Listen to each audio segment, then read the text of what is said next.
आप देख रहे हैं the daily show with Munir Memon. अस्सलाम वालेकुम, आप देख रहे हैं प्रोग्राम मुनीर मेमन के साथ। गुज़श्ता दिनों जनरल फैज हमीद साहब की जिस अंदाज से हवाले से एक जो कार्रवाई हुई और उसके बाद हमने देखा कि कल एक खबर आई जिसमें ये बताया गया कि 3 मजीद मिलिट्री ऑफिसर्स को हिरासत में लिया गया और ये जो सारा मामला इसके साथ जोड़ा जा रहा है।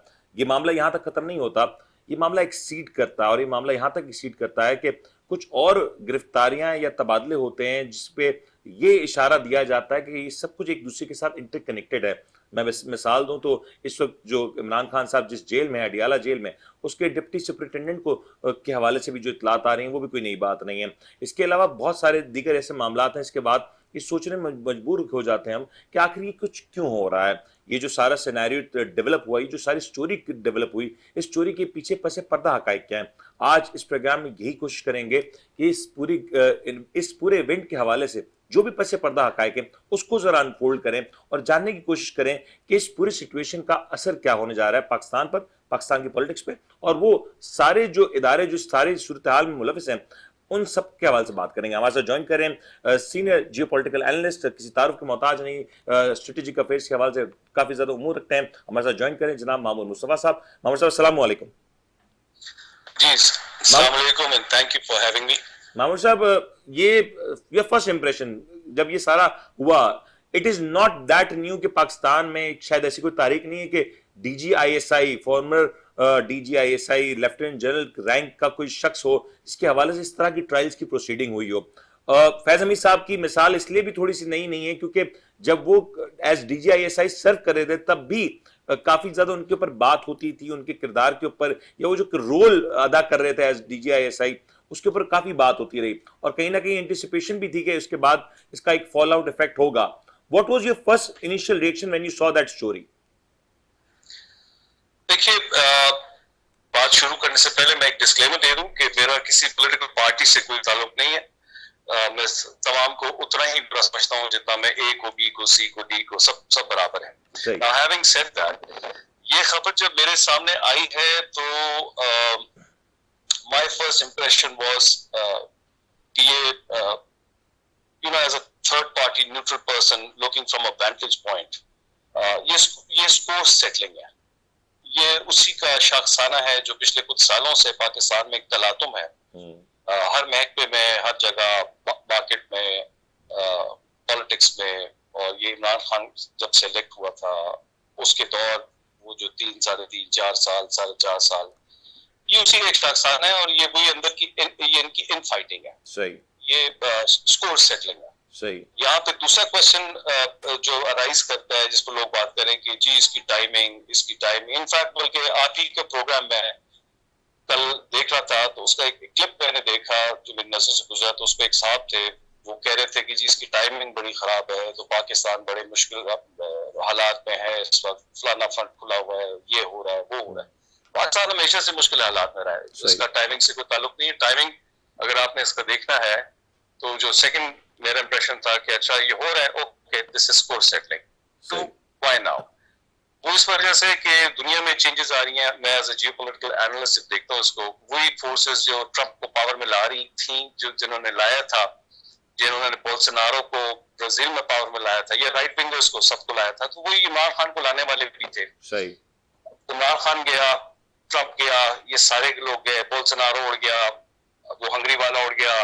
अब इनकी आपस की लड़ाई पड़ी है, वही प्रोजेक्ट्स लड़ रहे हैं ग्लोबली, और अब वो आपको नजर आ रहा है कि बाइडेन और डेमोक्रेट्स वीक है और ट्रंप का बड़ा चांस है दोबारा आने का। तो यहाँ भी, और इधर से पीटीआई ने भी दबा के लॉबिंग, वहाँ लॉबिस्ट हायर किए में और दबा के लॉबिंग हो रही है। बड़े अरसे से वो लोग बयान शान भी दिलवा देते हैं यूएस सेनेटर से, कभी किसी कांग्रेसमैन से, टूटे बचे से। तो यहाँ पे जो लोग हैं, यहाँ पे दो किस्म के लोग हैं, एक वो हैं जो इसको लाना चाहते हैं, एक वो हैं जो इसको नहीं चाहते। बिल्कुल सही। तो एज अ थर्ड पार्टी जब मैं देखता हूँ कि जो वो लोग हैं जो इसको नहीं लाना चाहते, वो घबराते हैं कि ये कल को आ गया। इसको आप देखिए ना, आप रिसेंटली जजमेंट्स भी आई हैं जो पीटीआई के फेवर में गई हैं, वो कैसे आई हैं वो अलग डिबेट है लेकिन आ गई हैं वो जो कि जी आप इनके एमएनएज वगैरह रिस्टोर कर दें या क्या कर दें, रिजर्व सीट्स वाली। तो everything is connected, interconnected, you have to join the dots. तो यहाँ जो लोग हैं जो नहीं चाहते वो आए, तो वो क्योंकि उनको पता है कि ये जब आएगा तो ये एक वेंडेटा के साथ आएगा, बड़ा विंडिक्टिव किस्म का आदमी है, ये इनको छोड़ेगा नहीं। सही। अब इनको अपनी पड़ी हुई है और इसमें हर तरह का इंसान आता है, चाहे वो फौजी हो, चाहे वो पॉलिटिशियन हो, चाहे कोई भी हो। अब ये दो वो ग्रुप्स है।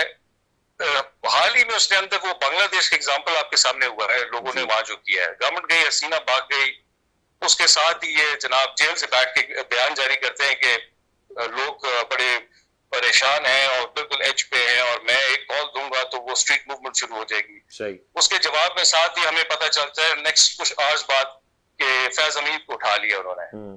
ठीक है जी। अब ये एक सिग्नलिंग है, एक जवाब है कि ये मेले पे दैला है, बेसिकली वो पत्ते खेले जा रहे हैं ताश के। सही। ये गेम है, इसका पाकिस्तान से कोई ताल्लुक नहीं। अच्छा, नहीं ठीक है, ताल्लुक नहीं है, बट मामूद साहब you know how the global media works ना, ये खबर इतनी छोटी नहीं है, इस खबर को पूरी दुनिया ने हाईलाइट किया। एंड एक चीज और भी बता देना, एक कल भी ये डिबेट रही और अक्सर ही डिबेट रहती है कि यूएस एग्जिट में, जो अफगानिस्तान से यूएस एग्जिट हुआ, उसमें क्योंकि फैज हमीद साहब का एक किरदार था और उसमें वो काफी ज्यादा हाईलाइट हुए, उसके पहले वो कोर कमांडर पेशावर भी रहे, तो he has that publicity and he has that following also, कहीं ना कहीं उनकी एक पहचान इंटरनेशनली भी है, तो इस वजह से शायद ये खबर बहुत बड़ी हो गई। Do you think and do you agree to that this के ये कुछ जो कुछ हुआ उसमें फैज हमीद साहब का किरदार रहा और बड़ा कलीदी किरदार रहा?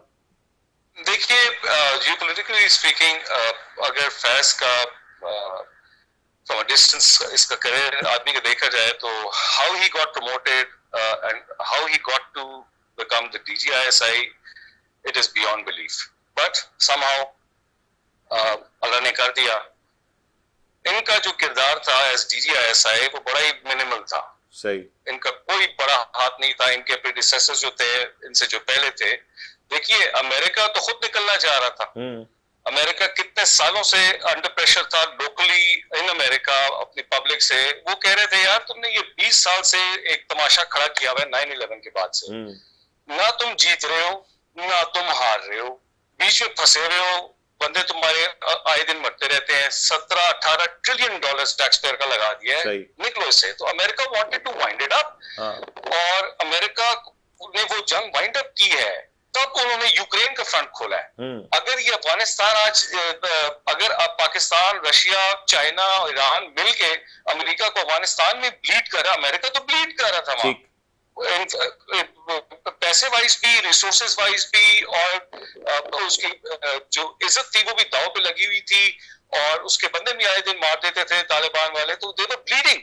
तो ये तो उसको खत्म कर सकते थे बाहर, लेकिन अमेरिका को वहां से पुल आउट करना था। ये अमेरिकन पॉलिसी थी। They wanted to pull out because उन पे लोकल बहुत प्रेशर था, डेमोक्रेट्स पे, रिपब्लिकन्स पे, और पेंटागन पे इन्होंने इनको जो कहा हुआ था state department. So that was pre design ना, उसमें ये नहीं कहा जा सकता कि इन लोगों का कोई हाथ नहीं है जी। इन्होंने तो फैसिलिटेट किया। उनका हाँ जी ठीक है जाए, आप जाए।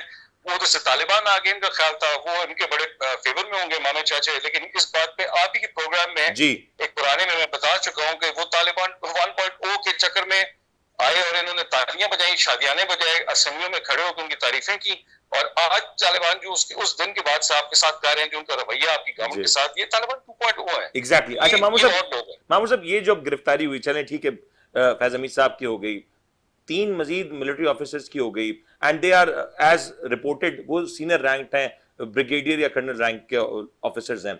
अब is it going to be like this कि ये इसी यहां तक रुक जाएगा मामला, या ये मजीद स्ट्रेच करेगा? और स्ट्रेच करेगा तो सवाल ये भी है कि उस वक्त जो चीफ ऑफ आर्मी स्टाफ थे, 2016-17 की एक बात है, उस वक्त ये मामला नहीं हुआ, so why not at that time उसको क्यों टेकअप नहीं किया गया, और आज इतने अरसे बात किया जा रहा है, तो क्या मजीद लोग भी इसका हिस्सा होंगे? जी देखिए, ये इसमें आपके सवाल में 2 सवाल हैं। पहला तो पहले का तो मैं आंसर दे चुका हूँ कि ये जहाँ बहुत सारे पाकिस्तान में एनालिस्ट ये टीवी पे इस वक्त आके शोर मचा रहे हैं, ओ ये हो गया जी, ओ टाइमिंग देखें।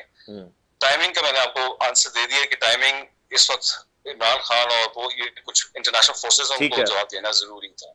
ठीक है, अब बात रही कि ये कितना लंबा जा सकता है, इसमें कौन कौन आ सकता है। मैं इसका जवाब इस तरह आपको ना एक आइडिया से देता हूँ, एक कॉन्सेप्ट देता हूँ आपको। ISPR की अपनी प्रेस रिलीज है, उसमें वो बोलते हैं कि जनाब एक तो टॉप सिटी वाला केस है, ठीक है। अब जो टॉप सिटी वाला केस है, वो कहते हैं जी उसमें ये गलतियां हैं, ये सुप्रीम कोर्ट में हुआ, ये प्रूफ हुआ, ये हमने भी इंक्वायरी की है और ये गलत है, चलिए जी।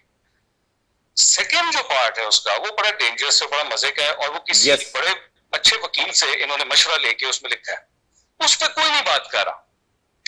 उसमें लिखा है एक जो की ऑपरेटिव टर्म है जिस पर पाकिस्तान में कोई बात नहीं कर रहा या किसी में हिम्मत नहीं है बात करने की, सवाल उठाने की, वो है कि पोस्ट रिटायरमेंट, ये लफ्ज है पोस्ट रिटायरमेंट की मुलाजमत के बाद वो कुछ ऐसी सरगर्मियों में वो शामिल पाए गए कि जो कि आर्मी एक्ट के खिलाफ है बात। अच्छा मुझे बताएं, ये जो टॉप सिटी वाला जो है पहला पार्ट, ये पोस्ट रिटायरमेंट था या मुलाजमत के दौरान ही था? ये तो मुलाजमत के दौरान था जी। अगर ये दौरान था तो इसका मतलब है कि अगर आप उसके घर में घुस के वर्दी वाले और उन साथ अपने ब्रिगेडियर्स ले जाएं, सारे ले जाएं, उसका सोना लूट लें, उसकी करेंसी लूट लें, उसके पैसे ले लें, उसकी जमीनों पे कब्जा कर लें, जबरदस्ती उसको मारपीट, ये डकैती है। सही, it is broad daylight डकैती। ठीक। और अब आप ये सोचें दूसरा कॉन्सेप्ट कि आपके मुल्क का डीजी आईएसआई अगर डकैत हो तो फिर क्या है? ठीक है, तो बाकी वाले जो डीजीज हैं वो कहां पे बैठे होंगे, वो उनका क्या? ठीक है, ये सेंसिटिव मोस्ट पोस्ट है। यस। ठीक, एक और सवाल, क्या बाजवा को उस वक्त नहीं पता था कि चीफ को नहीं पता था? क्योंकि ये जो मुलाजमत के बाद का लफ्ज इन्होंने इस्तेमाल किया ना, तो ये इन्होंने कवर दे दिया बहुत सारे लोगों को कि ये बहुत बड़ा पेंडोरास बॉक्स ना खोल जाए। तो मेरी कोई उम्मीदें नहीं है कि इसमें बहुत सारे जिस तरह लोग हैं ना, हर इंसान की अपनी ख्वाहिशात हैं। अब पीएमएलएन वालों का मैं सुन रहा हूँ, गवर्नमेंट में जो लोग हैं, ओ जी इसमें फलाना भी आएगा फलाना, क्योंकि उनके अपने वेस्टेड इंटरेस्ट हैं। वो कहते हैं जी ये भी रगड़ा जाएगा, वो भी। एक्चुअली देखिए, आप टेक्निकल देखें ना, उन्होंने आपके साथ टेक्निकल खेला है जी, टेक्निकल गेम आपके साथ ये कर गए हैं कि उन्होंने लिख दिया है कि जी मुलाजमत के बाद, उसके बाद एक ही वाकया हुआ है, वो 9 मई वाला। हाँ, जो बड़ा था। और बट 9 मई का वाकया भी तो लिख सकते थे ना, वो ये भी डायरेक्टली तो कह सकते थे कि प्रेस रिलीज में 9 मई तो वाकया नहीं लिखा। देखिए, वो इसलिए नहीं लिखा क्योंकि मसला है कि ये तो किस्सा जुबान आम है कि देखिए, मेरी उम्र 50 साल हो गई है। मैंने पाकिस्तान में ना पॉलिटिकल अनरेस्ट देखा है, मैंने अपनी आंखों के सामने देखा है। बड़े डिक्टेटर्स आए हैं जी मेरे उम्र में भी और चले गए हैं, उनका नाम कोई अच्छे तरीके से नहीं लेता आज भी। वो इतना सिंक्रोनाइज था और इतना टैक्टिकल किस्म का था कि यार इधर चले जाओ, उधर अटैक कर दो, इस एयरबेस पे कर दो, लाहौर पोर्ट कमांडर हाउस पे कर दो, ये जला दो, इसको कर दो।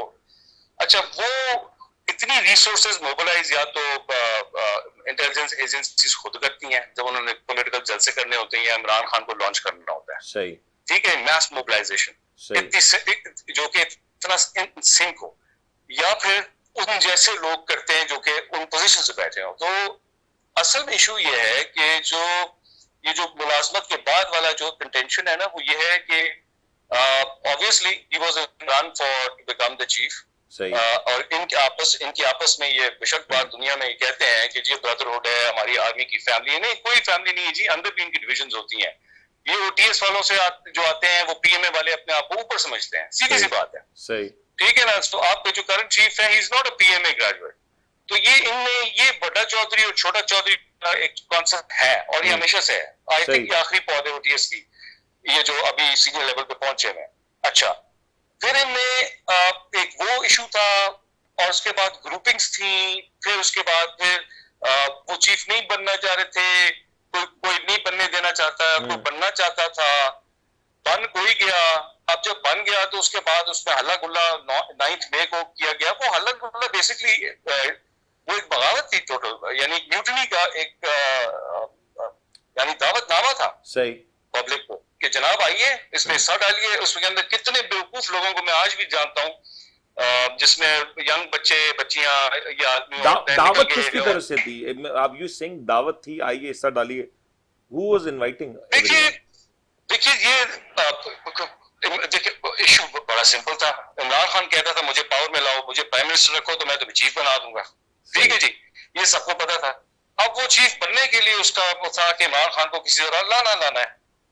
अब उसके लिए डिस्टर्बेंस मुल्क में की गई, इस अब आर्मी चीफ के खिलाफ बातें की गई, सोशल मीडिया पे बड़ा मैंने उन दिनों देखा था, बहुत ही गलत जुबान इस्तेमाल की गई और हर तरह की बात जो जिसका मुंह में था पर्सनल अटैक्स उन्होंने किया, पर्सनल अटैक्स हुए और वो करके। अच्छा, नाउ द पॉइंट वाज कि अगर ये फर्ज करें 9 मई के रिजल्ट में गवर्नमेंट गिर जाती फौजी अपनी जगह से हिल जाते हैं तो बेनिफिशियरी कौन होता सही, और लॉस किसको होता? बड़ा सिंपल है। आगे चलते हैं। ये जो आईएसपीआर की स्टेटमेंट है ये पोस्ट रिटायरमेंट की तो इट इज अलूडिंग टू दैट, लेकिन जो इसमें टेक्निकल इनको लॉयर्स ने बताया नहीं है वो ये यहां मार खा रहे हैं कि अगर ये जिसको हाथ डालेंगे तो ये तो शाखसाना पोस्ट मुलाजमत का तो है नहीं 9 मई का। 9 मई के सारे ताने बाने उसकी मुलाजमत के दिनों के हैं, बिल्कुल सही, और उसके करियर के दिनों के हैं। जब वो डीजीसी था, डीजीआईसी से पहले जब वो कोर कमांडर था, जब वो सारे कुछ मैनिपुलेट कर रहा था, उसके साथ और कोर कमांडर सो रहे थे जो हर दफा मीटिंग होती है, उनको नहीं पता था क्या हो रहा है। उनको नहीं पता था इमरान खान का पूरी असेंबली एक कर्नल रन कर रहा है। असेंबली में, नेशनल असेंबली में बैठता था एक कर्नल, वो कर्नल रन करता था असेंबली, इनको नहीं पता था। उसके अंदर तो ये पूरे लोग आते हैं ना उसमें, तो उसमें क्या ये डीजीआईएसआई कोई चीज अपने चीफ को बगैर नॉलेज के कर सकता है कि चीफ को ना पता हो? एक सिंगल वैसे भी एक बात तो है ना कि कोई एक फर्द वाहिद एक पूरी कॉन्स्पिरेसी तैयार नहीं कर सकता, उसमें कहीं ना कहीं उसके लिए सपोर्ट चाहिए, कुछ और रिसोर्सेज चाहिए। बिल्कुल बिल्कुल, मैं आपको ये कह रहा हूँ कि देखिए ये और इसकी ये तो टॉप सिटी वाली तो एक मिसाल सामने आई है ना जी। इस आदमी का जो करियर है और जब ये पावर में था, ये बड़ा ओवर एम्बिशियस आदमी, grew too big for his boots. और इसने वो हरकतें की हुई है कि आपकी सोच है, कि आपकी सोच है। अच्छा चलें, अब इशू ये कि मैं इसको वाइंड अप कर रहा हूँ, और वो तमाम हरकतें तब थी जब ये मुलाजमत में था। उस वक्त जो लोग इसके जिनके इल्म था, जो उसको एंडोर्स करते थे, रीजनरेट करते थे और प्रमोट करते थे, वो सारे इसके जुमरे में आते हैं। उसको लिमिट करने के लिए डैमेज को इन्होंने जो स्टेटमेंट दिया ना आईएसपीआर ने, उन्होंने वो लफ्ज इस्तेमाल कर दिया कि मुलाजमत के बाद।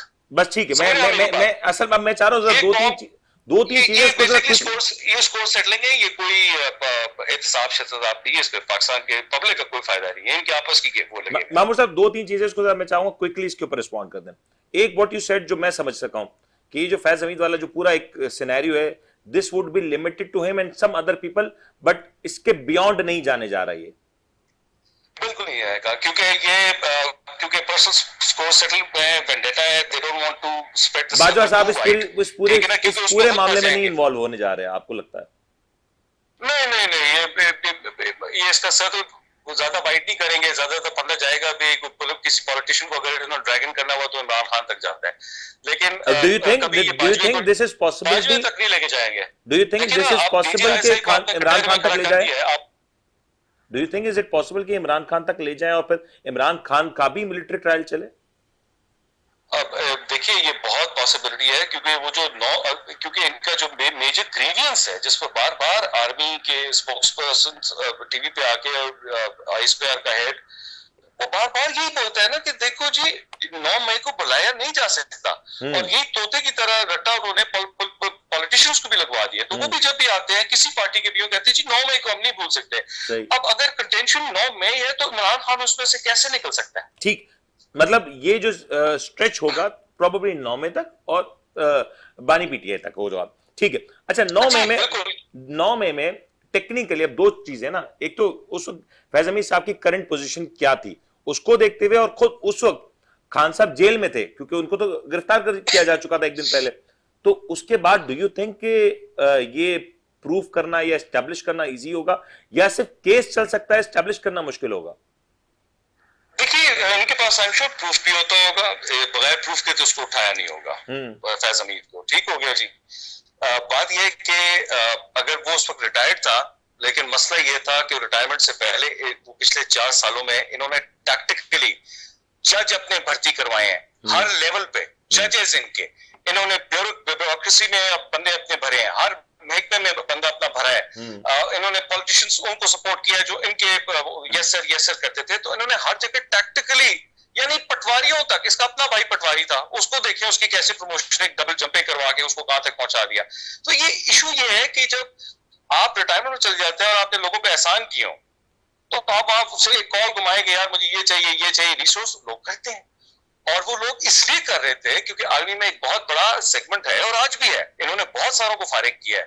Thank you for your service का लेटर देके मैं चंदे को मैं पर्सनली मिल चुका हूं, जो कि पिछले साल तक या 2 साल पहले तक फौज में थे, जब मैं किसी खाने पे उनसे मिला तो मैंने कहा भाई कैसे, कहा आजकल कहाँ पोस्टेड हो, नहीं रिटायर।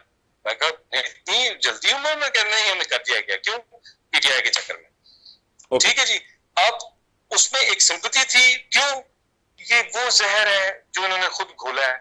टैक्स पेयर के पैसे से जब एजेंसीज किसी एक मिट्टी के मादू को खुदा बनाएंगी और उसको उस मकाम तक पहुंचा देंगी ब्रेन वॉशिंग पब्लिक की करके कि बस वही है, इमरान खान की वो एग्जांपल है।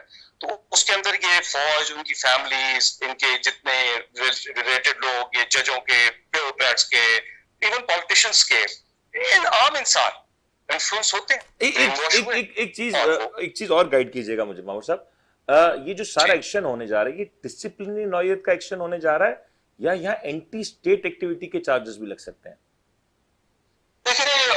Because that would be very severe, और अगर ये हो जाता है तो फिर क्या रह जाएगा? क्योंकि अगर आपका अगर डीजीआईएसआई या farmer DG ISI if he is involved in anything like anti state, तो फिर मेरे ख्याल से कोई बात ही नहीं बचती। देखिए, पाकिस्तान में पहले भी प्रेसिडेंट्स है, ट्रीजन के केसेस हुए हैं लोगों पे, उसमें ज्यादा रगड़ा ये पॉलिटिशियंस को देते थे, हालांकि उन बेचारों को कोई रोल नहीं होता था। लेकिन ऐसे कुछ फौजियों पे भी हुआ। अभी एक मुझे याद है, कुछ जनरल था जिसने अपनी परवेज मुशर्रफ साहब के ऊपर भी हुआ था। परवेज के ऊपर नहीं, उसके ऊपर तो ठीक था ना, उसने जो किया था वो तो उसने आइन को पामाल किया था ना जी, held in abeyance, I think that was the term. Yes, कि ना आइन जिंदा था, ना उसके हाथ आइन के आसमान पे लग रहे थे, ना पांव जमीन को छू रहे थे, तो बीच में टांग दिया था उसने। सही। और वो जजेस ने फैसिलिटेट किया था, उन जजेस को आज तक पकड़ा नहीं गया। अच्छा, इसमें देखिए चार्जेस जो हो सकते हैं वो जा सकते हैं। अब 9th में अगर थोड़ा सा और फैल जाता, फर्ज कीजिए, तो ये तो बेसिकली मैसेज क्या था कि फौजी इंस्टॉलेशंस पे आपकी कौम आके मारामारी कर रही है, आगे लगा रही है, फेस को तो फलाने को तो इसको दीवारें गिरा रही है, सारा ये एक तरह की म्यूटनी होती है, mutiny with in the ranks. और आप पब्लिक को, ये पब्लिक इंसाइटमेंट में भी आता है कि आप पब्लिक को इनकरेज कर रहे हो कि आइए जत्थे का, उस जत्थे का हिस्सा बनिए, और आके आप स्लोगन आपका जो मर्जी हो कि जी हमें आजाद, तो आज तक आप नहीं है, आज भी एज वी स्पीक हम आजाद नहीं है। अमेरिका के गुलाम है, वेस्ट के गुलाम है, आपका बैंक गुलाम है, आपका सेंट्रल बैंक गुलाम है, आपकी मुल्क गिरवी रखा हुआ है, आपने अपनी चीजें गिरवी रखवा दी। आपने आजादी की बात की, आपने आजादी की बात की, मैंने कहा पूछ लूं कि आप जहां पे बैठे वहां इंटरनेट कनेक्शन बहाल है पूरी तरीके से? जी, यहाँ पे तो बहाल है, लेकिन मैंने सुना है पाकिस्तान में ये बहुत ज्यादा इन्होंने अभी कुछ चंद एक रोज पहले 30-40% उसकी कैपेसिटी को अफेक्ट किया है थ्रू फायरवॉल्स। तो वहां लोगों को मैसेजेस भी डिले मिल रहे हैं और सारा कुछ उनका यानी नॉर्मल सोशल मीडिया की एक्सेस उनकी ना रिस्ट्रिक्ट करने की है। बात ये है, इस पे मेरा ओपिनियन ये है कि देखिए किसी भी सोसाइटी में जब एस्टैब्लिशमेंट या स्टेट ऐसा कदम उठाए तो वो अपनी डिफीट का ऐलान कर रहे होते हैं। ये उनकी ये एक तरह बट कहा तो यही जा रहा है, मैं सुन रहा था मिनिस्टर साहबा की गुफ्तगू, वो कह रही है हमने तो सिक्योरिटी, साइबर सिक्योरिटी के लिए इकदाम किए हैं। नहीं, ये सारे मिनिस्टर्स आप इनके मुंह में जो मर्जी करवा लें, इसको आज इसकी कुर्सी से उतारें, इसको ऑपोजिशन में डालें और आज के बारे में पूछे तो आपको खुल के सच बोलेगा ये क्या हो रहा है। तो ये तो it is not cyber security, it is something else. नहीं, it's got nothing to do with security जी। साइबर सिक्योरिटी आपके पास आपकी औकात है दुनिया में, ना आपके पास एक्सपर्ट्स हैं कि जो आप साइबर सिक्योरिटी को अपने आप को प्रोटेक्ट कर सकें। और आपकी सिर्फ गुड लक ये है कि आपके पास ज्यादा भी आज भी डिप्लीटेड पुराने थर्ड वर्ल्ड के सिस्टम्स चल रहे हैं जो किसी साइबर अटैक के रिजल्ट में उनको आप शट डाउन कर उस अंदाज से वो इफेक्ट नहीं करते। अच्छा मामूर साहब, लास्ट थिंग, एक चीज, 2 साल हो गए इस पूरे इंसिडेंट को, खान साहब तकरीबन 1 साल से जेल में खुद वो भी हैं। Is it the grievances of past के भुट्टो साहब के हवाले से हमने देखा कि उनको जब फांसी पे लगाया गया तो आज उनके नाम पे सियासत भी होती है और उनको आज शायद कोई ऐसा एजाज नहीं जो आज ना दिया जा रहा हो। फिर उनके हवाले से जो केस था उसको भी रीओपन करके उसको भी एक जुडिशरी से खुद एडमिट भी करवाया गया कि हाँ वो एक जुडिशियल मर्डर हुआ। डू यू थिंक कि खान साहब के ऊपर इस वक्त तक जो चार्जेस फ्रेम नहीं हो सके, और इनफैक्ट वो जितने भी मुकदमात है तकरीबन आखिरी एक मैटर रह गया जिसके ऊपर अगर उनको बेल मिल जाती है तो he will be a free man possibly, ये फेयर है कि he will be a bigger hero if it is done, या शायद वो सख्त नहीं है कि हम ये इस तरह की चीज या इस तरह का कुछ हम पाकिस्तान जैसे मुल्क में कर सकें? देखिए, इमरान खान को हीरो उन्होंने अपने हाथों से बनाया था, किसी के बहस पे बनाया था, किसी के कहने पे बनाया था। और ये जनरल जिलानी के दौर से, जिया के दौर से ये पौधा इन्होंने लगाया था जो आज इनको ही काट रहा है। इतने कांटे हैं, ये फूलदार नहीं था, फलदार नहीं था, इसके पल्ले कुछ नहीं था। एक निहायत ही डफर इंसान जिसने जिंदगी में एक दिन काम ना किया हो, उसको वर्क एक्सपीरियंस ना हो, सारा दिन क्रिकेट खेल बचपन से लेके बुढ़ापे तक, ये उसका क्लेम टू फेम था शक्ल के अलावा। अच्छा, तो दूसरी चीजों पर मैं नहीं जाता, मुनासिब है, गैर मुनासिब है। इशू ये है कि इमरान और भुट्टो को मिलाना आपस में बड़ी ज्यादती है।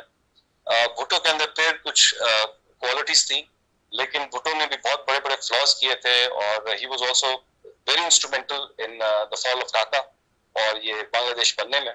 मैं तो हमेशा से मेरा मानना ये रहा है कि अगर ये रक्की ना लगाता और मुजीबुर रहमान को देता तो आज पाकिस्तान एक ही होता, ईस्ट वेस्ट पाकिस्तान आज कायम होता। बहरहाल जो पुरानी बात, इनमें तो वो क्वालिटीज भी नहीं है। इन्होंने हर चीज फौज की बेस पे किया है, एस्टैब्लिशमेंट की बेस पे किया है, जो वो कहते थे। और जहां ये अपने औकात से बाहर हुए तो वहां इनको जब इनकी औकात याद कराएगी, इशू ये था कि गवर्नमेंट रन कौन कर रहा था इमरान खान के दौर में। इसकी गम गिरने का मसला ये था, इमरान खान एक ऑर्डर देता था, वाजवा कुछ और चाहता था। वो कहता था यार इसको चीफ मिनिस्टर बनाओ, उनकी पीनी कहती बुजदार को बना दो। अब शिकायतें आती थी, वो कहते थे यार इसको चेंज करो। लड़ाई सारी पावर की थी, ग्रीड की थी, हंगर की थी। तो it has got nothing to do with Pakistan. Imran Khan कल को जीता है, मरता है, पाकिस्तान चलता रहेगा, इंशाल्लाह पाकिस्तान चलता रहेगा। एंड कोई भी हो, सबकी जिंदगी हमारे लिए, सारी शख्सियत हमारे लिए बाइस एहतराम है, लेकिन पाकिस्तान इंशाल्लाह चलता रहेगा। मामूद साहब, लास्ट थिंग, ये जो गवर्नमेंट है, डू यू थिंक कि गवर्नमेंट अपना टेन्योर मुकम्मल कर लेगी? ये government is also feeling the heat, और अगले 2 या 3 माह में, क्योंकि यूएस इलेक्शंस भी हैं, there is so much going on, what do you predict कि अगले 2-3 माह या 6 माह के अंदर या by the end of this year what is going to happen? देखिए, बहुत सारे लोगों से मैंने सुना है कि कह रहे हैं जी सितंबर में शायद गवर्नमेंट चेंज हो जाए। अब उसकी वजूहत ये है क्योंकि ये गवर्नमेंट इज एब्सोल्युटली इनकॉम्पिटेंट। जो इसके आने से पहले हम बात करते थे अपने सर्कल्स में और कुछ प्रोग्राम्स पे कि ये इनकॉम्पिटेंट लोग हैं, ये वही ट्राइड एंड टेस्टेड लोग हैं जो कि चले हुए कारतूस हैं, इनके पास ना विजन है ना वो। इनको लाने वाले they wanted a place holder, seat warmers, कि इमरान खान को जब निकालेंगे तो उधर किसी को बैठाना भी तो था ना, तो इनको बैठा दिया। तो अब वो बैठाया हुआ है, परफॉर्मेंस हो नहीं रही है, मुल्क का बेड़ा गर्क हुआ है। मुल्क के इश्यूज कुछ और हैं, मुल्क के इश्यूज है इकोनॉमी, मुल्क का इशू है बिजली, मुल्क का इशू है सर बिजली का नाम डाले, डर लगता है आजकल बिजली का नाम लेने के बाद लोग गायब हो जाते हैं। बिल्कुल, तो अब मसला ये है कि रियल इश्यूज हटा के इन लोगों ने हमें इन गेम्स, अपनी पावर गेम्स में लगाया हुआ है, और इस पावर गेम का कोई ताल्लुक नहीं है। अब देखिए, मैं आपसे काउंटर क्वेश्चन करता हूँ, व्हाट इट रियली मैटर कि ये हुकूमत अब से 3 महीने बाद या 4 महीने बाद रहे या ना रहे? हमारे मसले तो वही हैं, हम भी वही हैं। इन्होंने अपने मुल्क छोड़ के चले जाना है, दौड़ जाना है। ये आए थे, इन्होंने अपने केसेस खत्म करा लिए। ये तो एक सोच है ना, ठीक है, मुल्क गवर्नमेंट तो अलग बात है। आई नो शायद आप इसके ऊपर रिस्पॉन्ड ना करना चाहें, हमारे मुल्क में चीफ जस्टिस की तब्दीली हो रही है ऑन टाइम? हमारे मुल्क में देखिए ये जुडिशरी ने अब से बहुत अरसा पहले एक जो एज पर देयर लॉ, उनमें ये है कि जो सीनियर मोस्ट होता है वो अपना टाइम से आ जाता है, और वो जितना उसका टेन्योर बचा होता है रिटायरमेंट से पहले तक का, तो उस पर कायम रहता है। नंबर 1, ठीक है जी, और इसी को ये फॉलो करते आ रहे हैं। उसके अंदर आपने देखा होगा कोई चीज जस्टिस है वो 3 साल भी रहा है, कोई है जो सिर्फ 6 महीने भी रहे, 5 महीने में, बट लिमिटेड टेन्योर भी रहा है, ठीक है ना जी।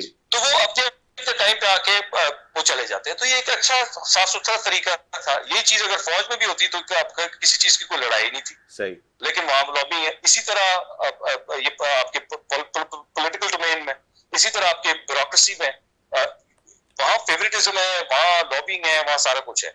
अब ये चीफ जस्टिस का आपने कहा, मैंने आज तक सुना नहीं है कि चीफ जस्टिस ने कभी एक्सटेंशन ली हो, मेरे ज़हन में नहीं आता। नहीं, पाकिस्तान में तो आज तक लॉ ही नहीं है ना इस लॉ को इंप्लीमेंट करने के लिए। इनफैक्ट लॉ क्रिएट करने के लिए there is a 2/3 majority required.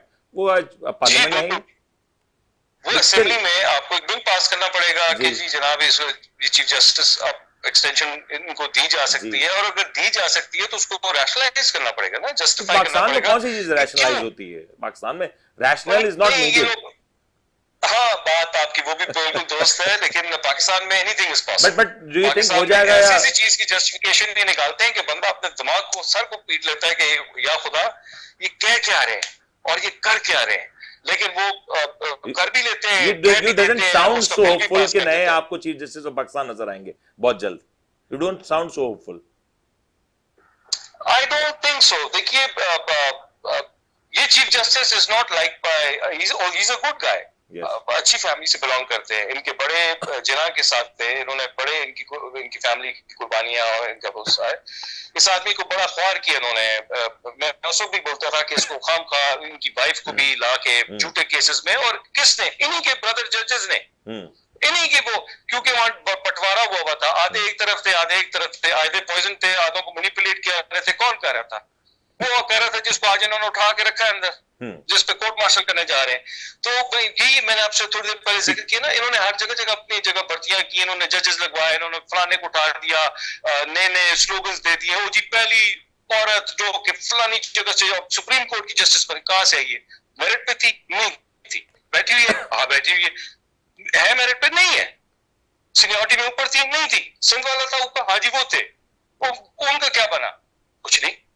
इस मुल्क में मैं इसलिए हंसता हूं ना कि एनीथिंग इज पॉसिबल, ये उसकी जस्टिफिकेशन भी पैदा कर देते हैं, और ये रैशनल तो हो जाता है भी कर देते हैं, और ये उसको इम्प्लीमेंट भी कर देते हैं, और कौम बस चुप करके देखती रहती है बूढ़ा बन के, और जैसी ये है भेड़ बकरियों की तरह। थैंक यू सो मच मामूर साहब, आपने बिल्कुल वक्त जिधर दिया। आप लोग। थैंक यू सो मच मामूर साहब, आपने वक्त दिया और काफी कुछ इंसाइटफुल इन्फॉर्मेशन हमें आपसे मिली। अगेन आपके वक्त का और आपकी इन्फॉर्मेशन शेयरिंग के लिए बहुत बहुत शुक्रिया। प्रोग्राम में एक ब्रेक शामिल करते, ब्रेक बाद लौटेंगे जरा कुछ और मजीद टॉपिक्स की बात करेंगे। ब्रेक लेते हैं, ब्रेक का जरूरत है।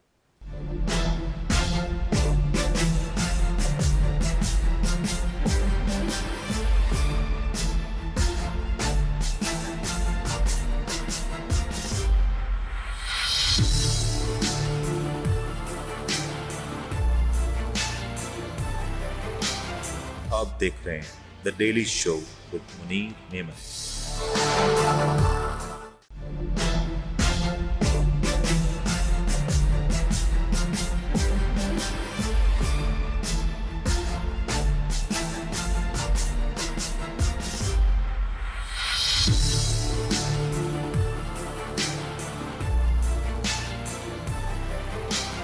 आप देख रहे हैं the daily show with Munir नेमत। प्रोग्राम में आपके पास फिर से खुशामदीद कहते हैं। जरा बात हो रही थी कि जो सारा इंसिडेंट हुआ जनरल फैज हमीद की गिरफ्तारी के हवाले से, जो ट्रायल इस वक्त चल रहा है, साथ साथ 3 मिलिट्री अफसरान मजीद इस सारे मामला में तहवील में ले लिए गए, ये जो कुछ हो रहा है इसके बाद पाकिस्तान की सियासत में क्या कुछ होने जा रहा है, इसके असरात क्या होंगे और इस सब का जो सिरा है वो कहां तक जाएगा, इस सवाल से गुफ्तगू करेंगे। हमारे साथ ज्वाइन करें सीनियर सहाफ़ी तज़किया निगाह जनाब रियाज आजिज साहब। रियाज साहब अस्सलाम वालेकुम। वालेकुम अस्सलाम। रियाज साहब, पहला सवाल, your first impression regarding this whole incident, जब ये खबर आपके सामने आई, एक्सपेक्ट कर रहे थे? क्योंकि आज सागडार साहब कह रहे हैं कि फैज हमीद साहब की गिरफ्तारी एक मौजज़ा है। नहीं, मौजूदा नहीं है। मैं तो पहले भी मेरे ख्याल है 1-2 प्रोग्रामों में ये बात कह चुका हूं, और उनकी गिरफ्तारी होना था, मतलब ये एक्सपेक्टेड इसी तरीके से था जिस तरीके से हो रहा है। अब इसमें बहुत सारे तजकियाकार ये कह रहे हैं कि हमें तो बिल्कुल यकीन नहीं था, हमें पता नहीं था। ऐसा नहीं है। देखिए, जो हालात जिस वक्त जा रहे थे वो इशारे कर रहे थे कि ये सब कुछ होने वाला है, और फैज हमीद मुसलसल टारगेट पे हैं, और अंदर से कुछ लोग भी बता रहे थे कि हालात अंदर कुछ इंक्वायरी चल रही है। अब इसके अंदर ये आप कह सकते हैं कि भाई इतना मतलब एक्सट्रीम पे जाके कि उनका कोर्ट मार्शल हो रहा है, ये अलबत्ता इसका थोड़ा सा जो है वो इस हवाले से एक वजह ये भी बनी ना, रियासत एक वजह से ये डायरेक्टली कोर्ट मार्शल पे बात चली जाएगी। अलबत्ता है कि इंक्वायरी, उनसे पूछगछ, ये सारा चीज सिलसिला ये एक्सपेक्ट किया जा रहा था कि ये होगा। लेकिन रियासत एक वजह ये भी तो बनी ना कि अगर आपको याद हो कि कुछ अर्से पहले फैजाबाद धरना केस जब शुरू हुआ तो उसमें लगा था कि शायद इस केस में वो पूरे मामलात की जद में आएंगे, और लेकिन वो वहां से बड़ी आसानी से वो स्केप हो गया, वो सारा मैटर अंडर द कारपेट हो गया, वहां पे कोई बात ऐसी नहीं हुई।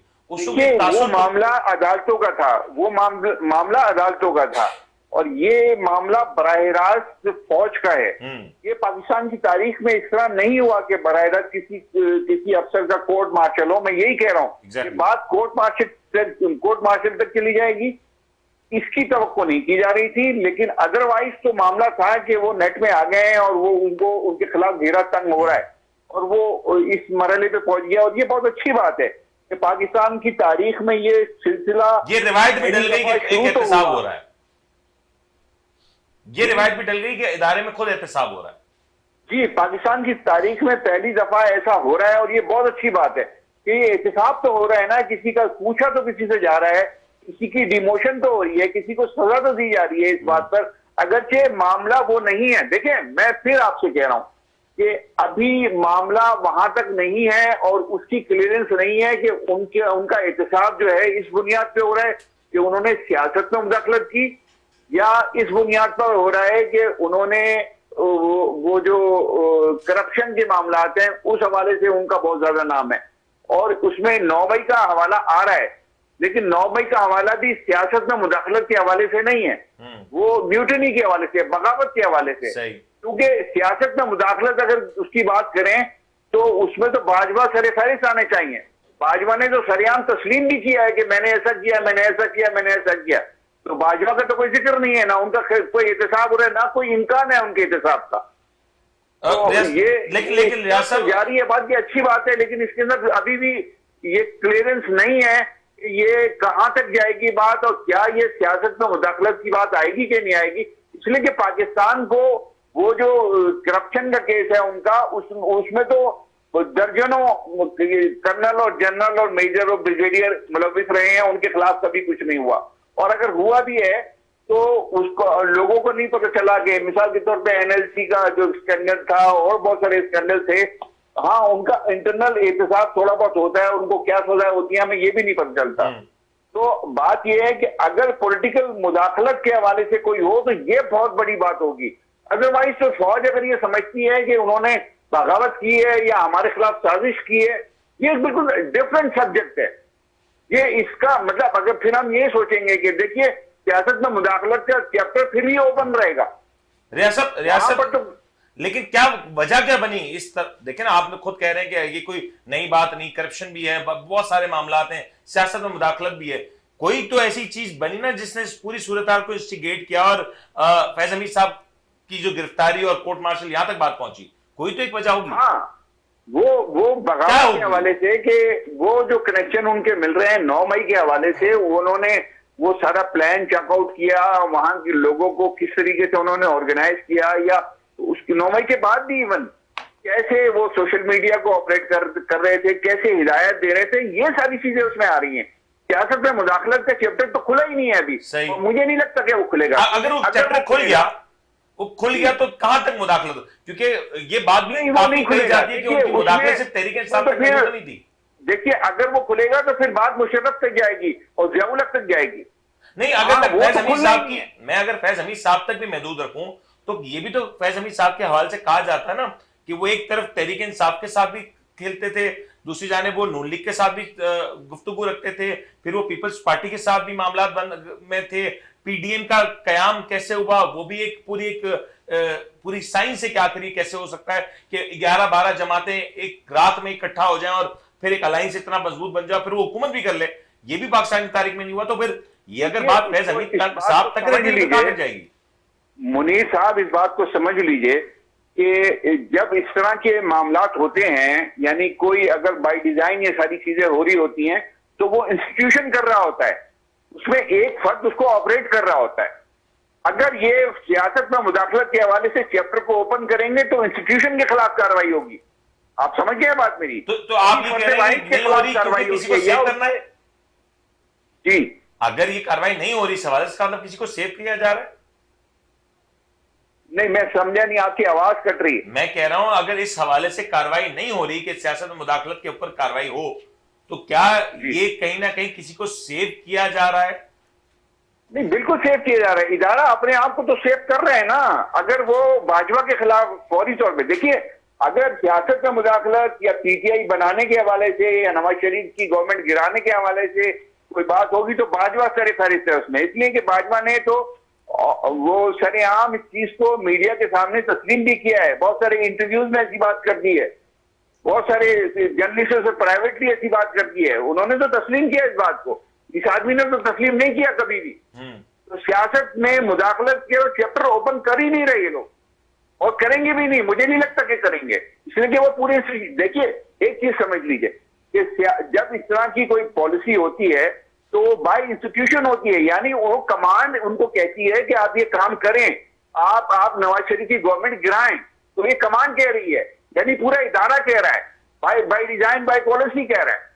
तो वो वहां तक तो जा नहीं रहे, हालांकि मैं समझता हूं जाना चाहिए, लेकिन जाएंगे नहीं है, इसलिए कि चलिए कहीं ना कहीं से तो शुरू हो रहा है, ये अच्छी बात है, लेकिन बात ये है लेकिन लेकिन लेकिन रियासत तहरीक इंसाफ, अगर मैं अली मोहम्मद खान साहब की गुफ्तगू सुन रहा था, वो कह रहे सिलेक्टिव एहतसाब नहीं हो सकता, उमर अयूब साहब कह रहे सिलेक्टिव नहीं हो सकता, बाजवा साहब को भी इसमें होना चाहिए, बाजवा साहब को भी सवाल होना चाहिए कि जब ये कुछ हो रहा था, आप चीफ थे, आपने क्यों ना रोका, ये सवाल तो तब बनता है। वो देखिए उमर अयूब की बात बिल्कुल ठीक है, उनका मुतालबा बिल्कुल ठीक है, लॉजिकली वो बिल्कुल ठीक कह रहे हैं कि उसको बाजवा को भी तो लाओ नेट में, लेकिन वो नहीं आएंगे, इसलिए कि उनकी बाय डिजाइन पॉलिसी नहीं है, इंस्टीट्यूशन का ये इरादा नहीं। देखिए आप प्रेस रिलीज है ना, उसको पढ़ लीजिए तो आपको समझ में आ जाएगा, पहला प्रेस रिलीज जो आया जी, उसको पढ़ लीजिए, आपकी समझ में आ जाएगा ये मामला कहां तक जाएगा और क्या वो करना चाह रहे हैं।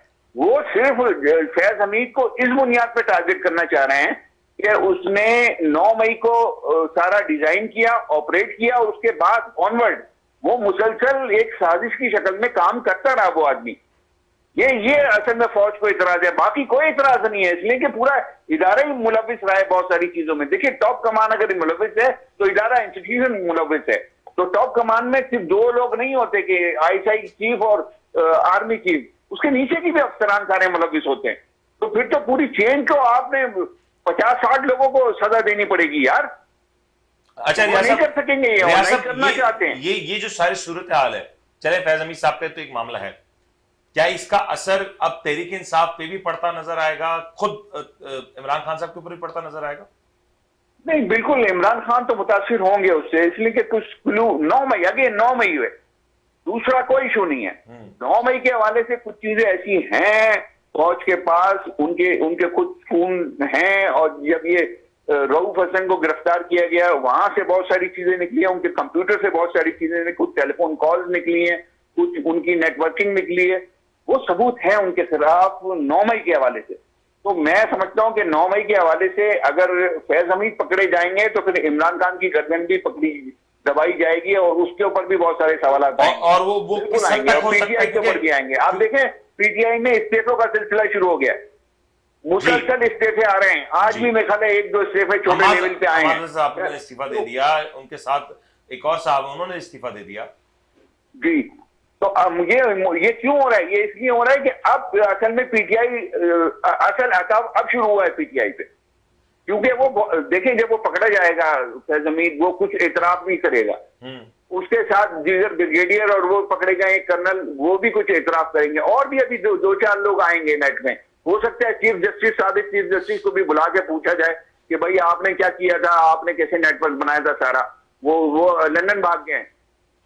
तो अब आप ये देखें कि और भी लोगों को जब नेट में लाया जाएगा तो कुछ ना कुछ तो सबूत उनके पास है, और वो ये भी कोई सबूत देंगे जब बोलेंगे अदालत के सामने। हमें नहीं पता कि कोर्ट मार्शल के दौरान क्या होता है, कौन वहां पे वकील होता है, कौन जज होता है, कैसे वो एहतसाब करते हैं, हमें नहीं पता, इसलिए कि ये इंटरनल मामला है जी। ये तो जिसका कोर्ट मार्शल हुआ है उसी को पता चलेगा, या पता होता है, या 5-10-100-50 लोगों को पता होता है अंदर क्या हो रहा है, बाकी मीडिया को तो पता ही नहीं चलता। रियासत के क्या खान साहब का मिलिट्री ट्रायल हो सकता है इस पूरे सिनेरियो को देखते हुए?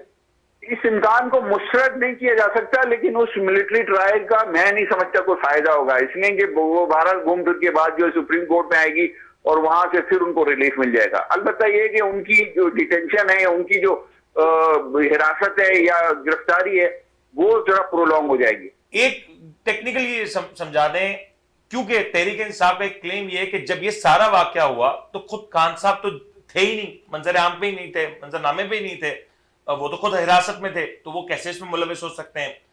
At the time of incident Khan साहब का वहां पे ना होना, डज इट सेव्स खान साहब?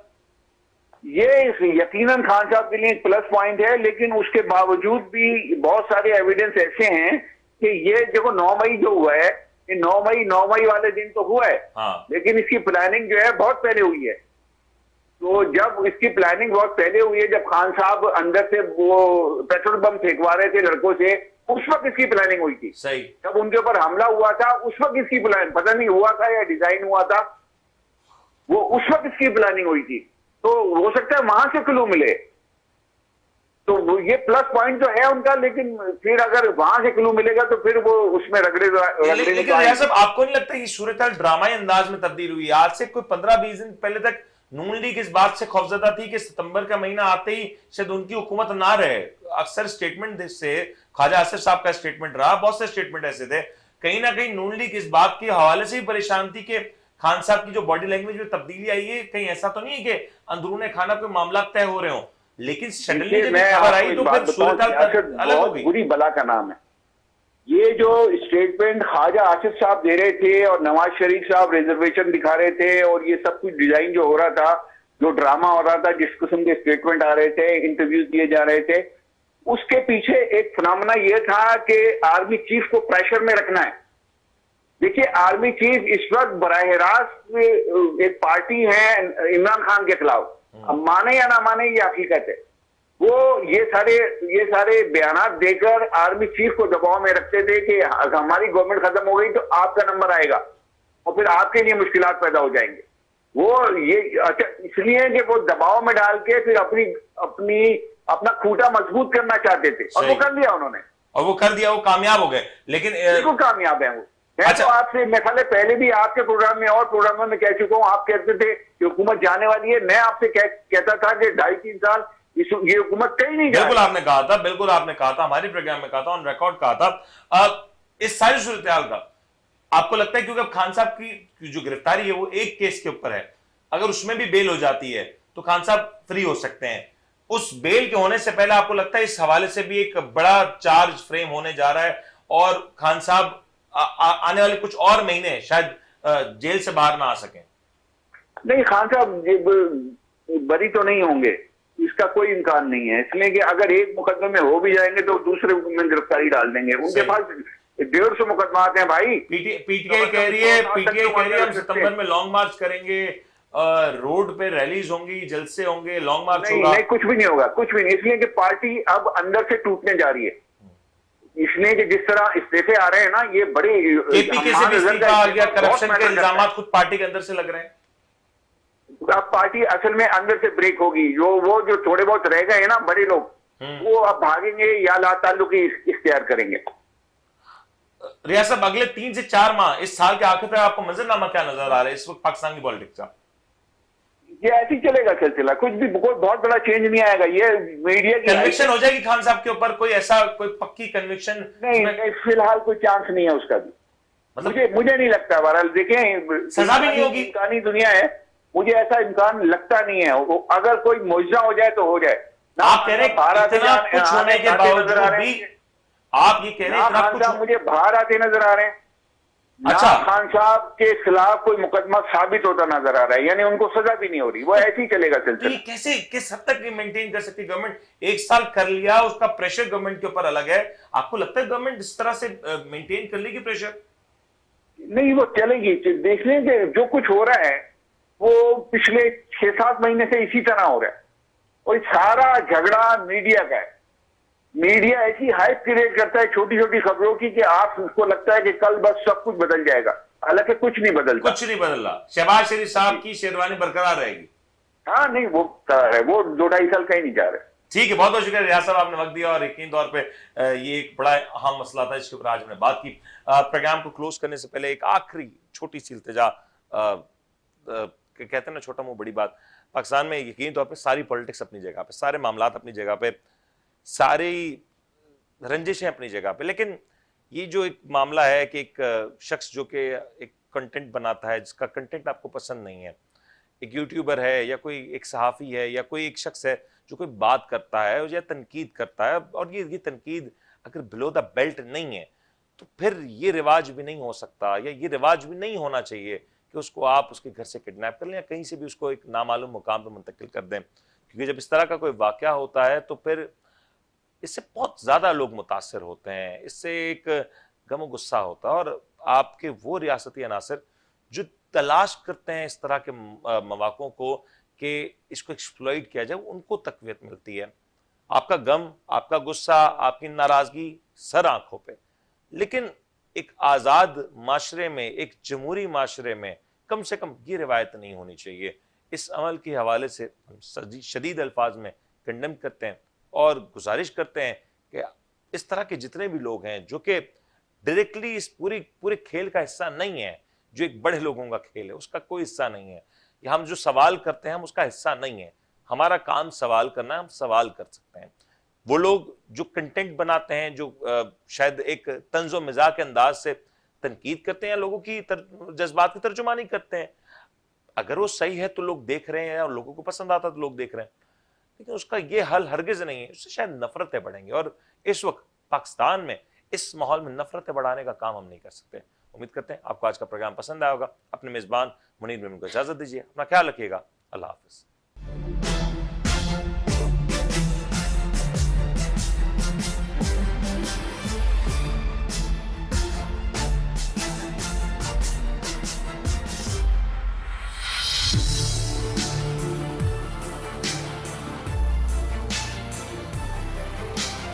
आप देख रहे हैं the daily show with Munir Memon.